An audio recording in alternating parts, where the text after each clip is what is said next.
We have reached the end of the regular season for everyone not in Michigan, Indiana, Ontario, or New England. The name of the game is simple. Ya win, ya in. 15 events, boatloads of scoring, and some of the best matches we've seen in a long time. Buckle up, pals. There's a bunch to unpack.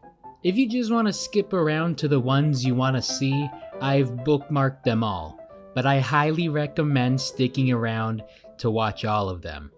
Since a lot of teams have already earned a slot to Worlds in one way or another, this opens the door for a whole heap of wildcards. So let's see who's getting some hardware and whose seasons continue. I really hope I wouldn't have to talk about any single day events because this is just really confusing. Essentially, Montreal, Ontario, and Chesapeake opted for single-day events to limit possible exposures due to the health crisis. Teams played a handful of qualification matches, and eliminations started with semifinals rather than quarterfinals due to time. In the case of Festival de Robotique, instead of one event for this weekend, there were 3, with only the captains of the winning alliance moving on. I think. I know that Chairman's and Engineering Inspiration Award winners move on, as those events did judging remotely, but the Blue Alliance site didn't list anything other than the event winners.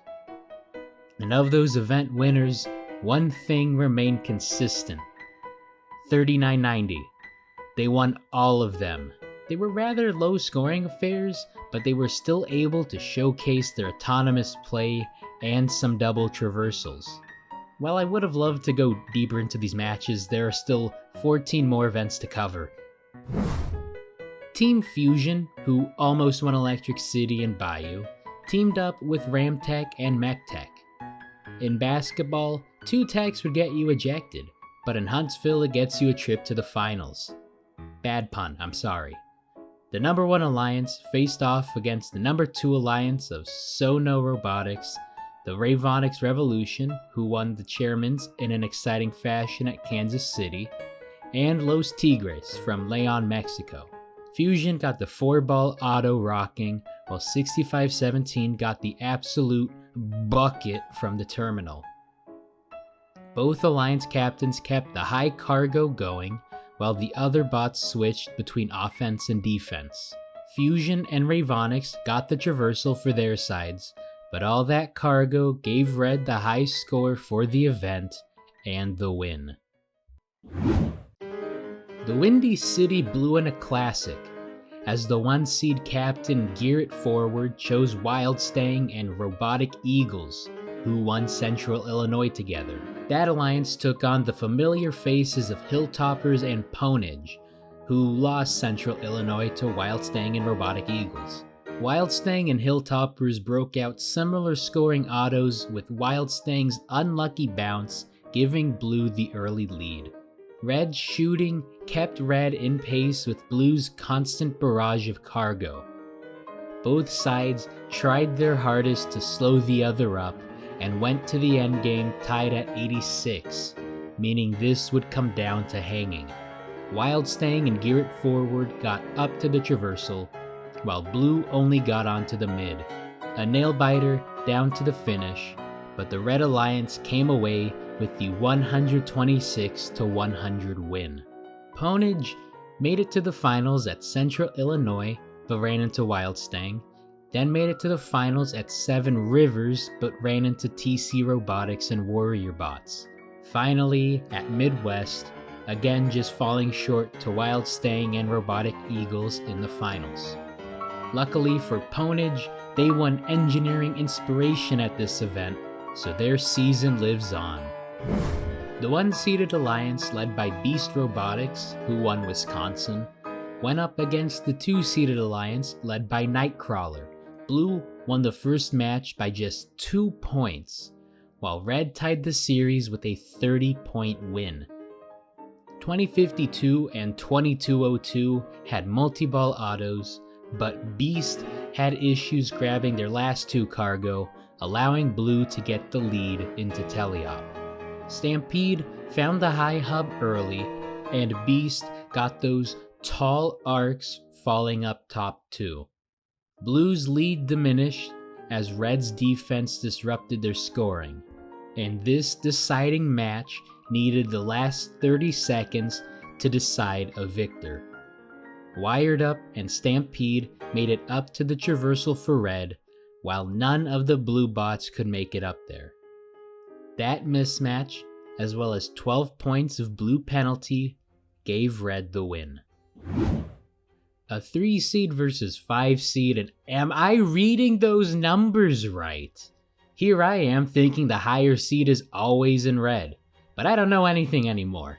The 5 seed Technocrats, who made it to the finals at Lake Superior, met the 3 seed Team Neutrino, who I have not mentioned this season. The last time they made it to the finals at an event was when their 3-seeded alliance upset the number 1 seed at the 2020 Greater Kansas City Regional. Flash forward a pair of calendars later, and they have the lead in the match, despite all that cargo that didn't find the high hub. Red wanted the upset of all upsets, but Neutrino kept the scoring going from their protected zone. Both sides went for early hangs, with 2 blue bots and 2 red bots getting the high bar. Either alliance looked like they had it, but blue did just enough to force a tiebreaker. Blue once again got the lead out of auto, despite Neutrino's last 2 shots getting the unluckiest bounce ever. Match 3 had a volley of cargo, with Fred doing their part to chip away at Blue's lead.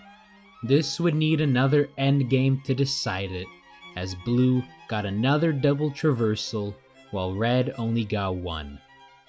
Cargo kept the game close, but that double traversal helped give the Blue Alliance the win. The 2 seed of Obsidian, who we saw at the Arkansas Regional, partnered up with the Sprockets and the Rocky Balboa bots. This side faced off against the 1 seed of Roboteers, who fell short at Central Illinois and St. Louis, Team Titanium, who won the Greater Kansas City Regional, and the Midnight Ostrich Runners. Let me say that again. The Midnight Ostrich Runners. He's got a hat. The Roboteers hit 3 of 4 high cargo and auto to help give Red the lead. Between theirs and Titanium shooting, Blue had a busy day trying to play defense. Almost a 40-point game going into endgame as the Roboteers busted out their patented climber. Blue got a double traversal, but cargo made the hefty difference to give the number 1 alliance the win. The Hawaiian kids, who went to the finals at all 3 of their regionals, made it to a 4th with alliance partner Team Taters, who won their previous 2. That 1-seeded alliance fought against the number 2 alliance of Coconuts, who we saw at Colorado, and the Highlanders, who we also saw at Colorado. The Coconuts 4-ball auto helped give Blue the lead, alongside some unlucky red bounces. Tater's swerve made it tricky to give chase, and they put up shots uncontested. First-year Ravens stalled out, but the Provo types went for the early climb, meaning Blue still had a chance to force a rubber match.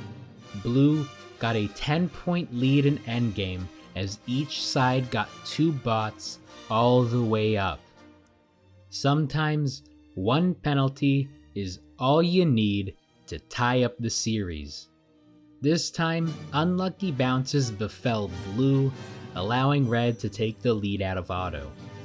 Red rode that lead, but the Ravens' defense slowed the Hawaiian kids down just enough for Blue to get back in it. Once again, coming down to the hanging, as Red got 2 up on top again, while Blue only got 1 on the traversal.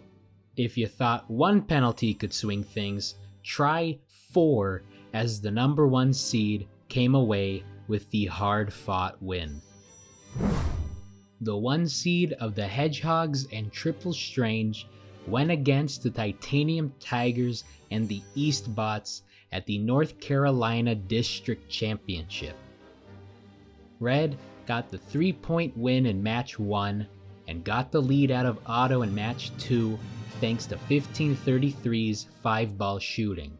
This was a lower scoring match than most, but that's because both sides played impressive defense. Still, Red's lead grew into endgame, but 2059 made it up to the traversal, while 587 lost their grips on the rungs. Blue's hanging was almost enough, but Red won by just 5 points.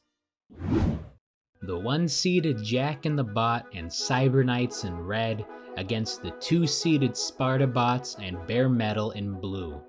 Red dragged a yellow card all the way through the playoffs after getting a red card in quarters, though that didn't faze them one bit.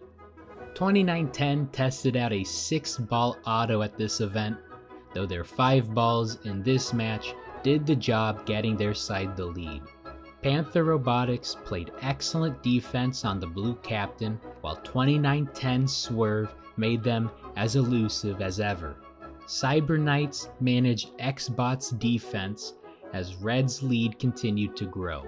X-Bot and Bare Metal made it all the way up to the traversal for blue, while Panther and Cyber Knights made it up there for red.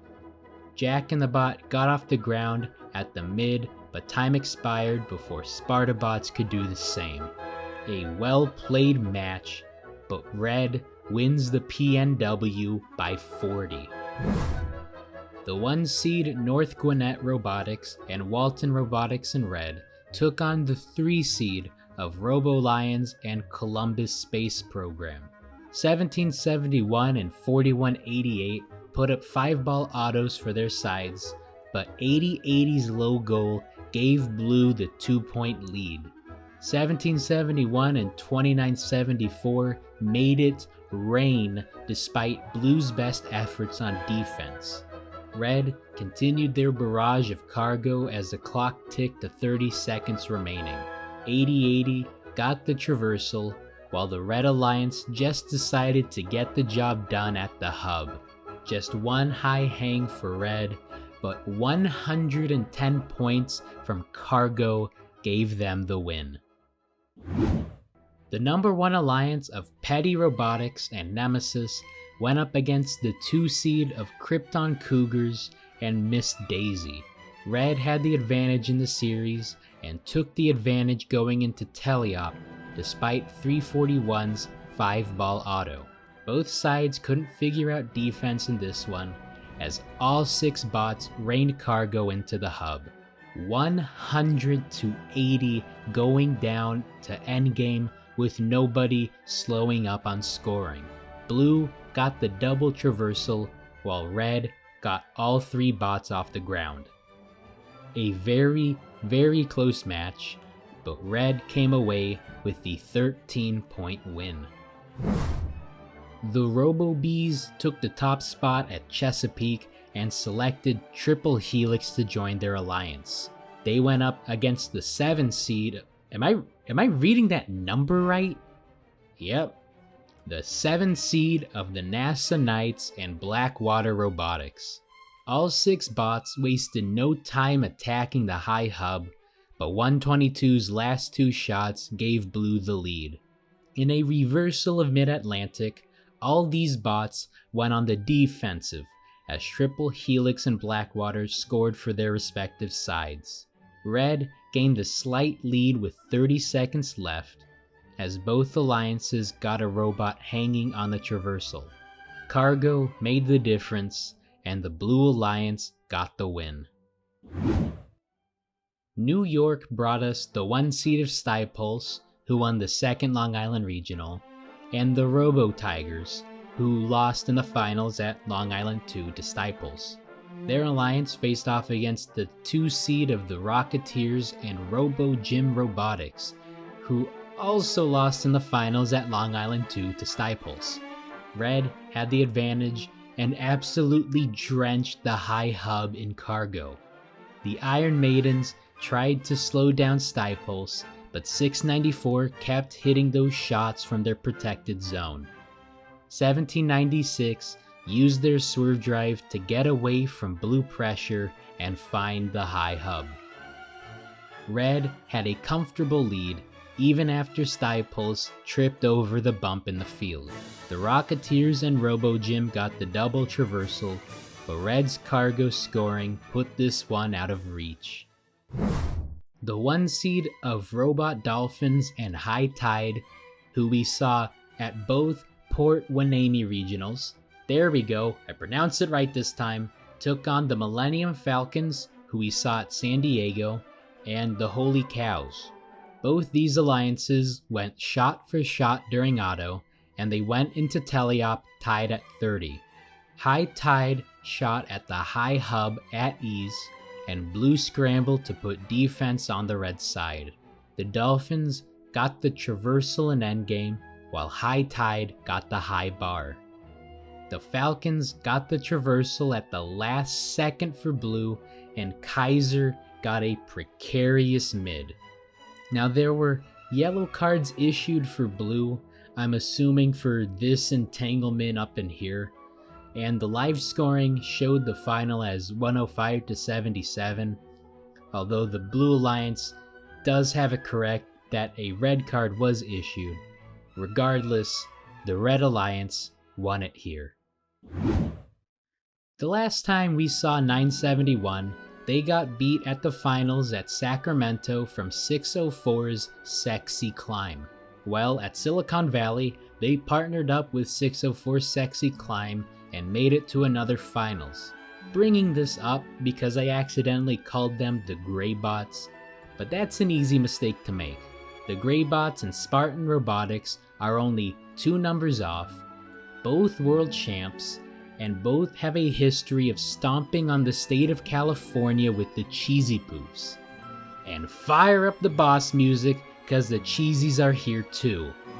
Just like Sacramento, 254 and 1678 teamed up to wreak havoc on any alliance in their path.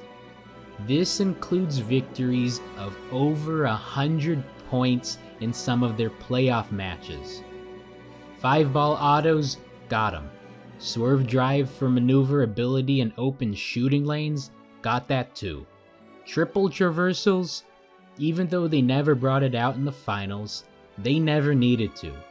When you match an entire alliance's score in just cargo, the double traversal will suffice. Name of the game is to have 254 and 1678 cook, and 7419 could do whatever.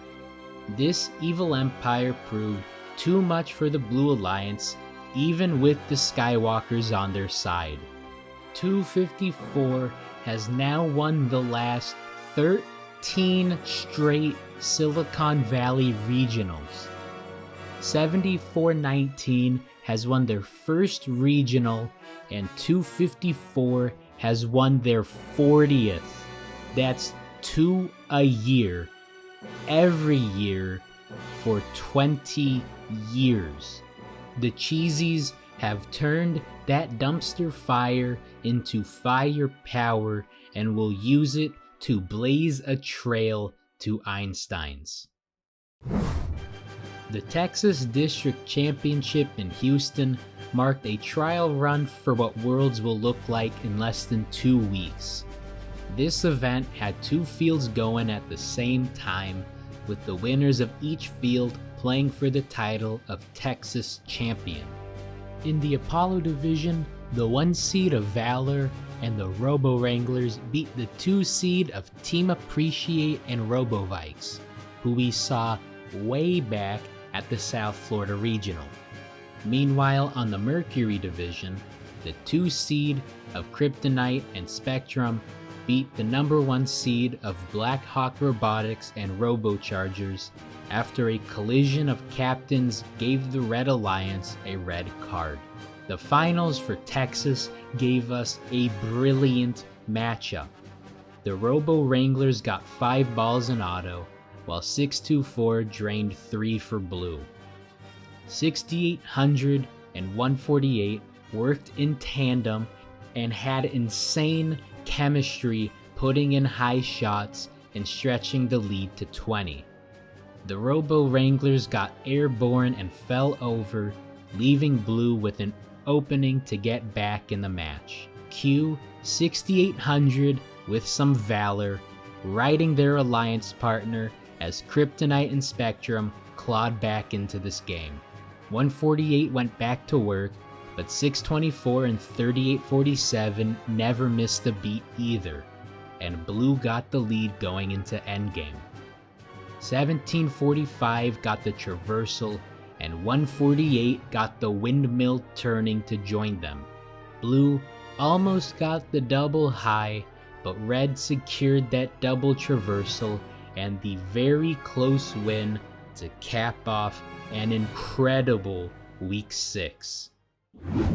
The regular season concludes Week 7, which is next week, with district championships in Michigan, Indiana, Ontario, and New England. For the outro card, I'm just putting the teams who are advancing to Worlds based off the awards that get you there. I initially included teams that qualified based off district points, but some teams may opt out of going to Houston. But I would also need to list 64 teams next week just for Michigan. I think it's premature to predict possible world champions, as I haven't talked about some notable Michigan teams, but I do have a list of teams that I'm keeping my eye on.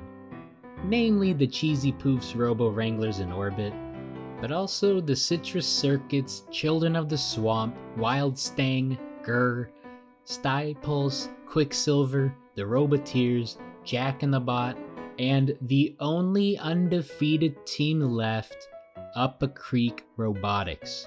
I will see you after the last 4 events.